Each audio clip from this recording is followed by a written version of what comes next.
எம்மாடி புது மருமவளா? கூப்பிட்டீங்களே? ஆமா மருமவள, சோறு பொங்கணும் பத்தியா? உனக்கு சோறு பொங்கலாம் தெரியும்னு உங்க அம்மா சொன்னாவல.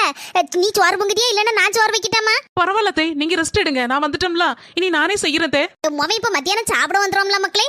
அதனால இந்த அவனுக்கு மீன் குழம்புனா உசுரா திம்பா பாத்துக்கா. கூட 2 தட்டு சோறு திம்பா. நல்ல ஐஸ் இல்லாத மீனா பார்த்து வாங்கி வச்சிருக்கேன். கழுவியெல்லாம் எடுத்து வச்சிட்டேன். நீ மட்டும் குழம்பு மட்டும் வச்சு 2 துண்டு பொரிச்சு மட்டும் கொண்டு வந்துருவியம்மா?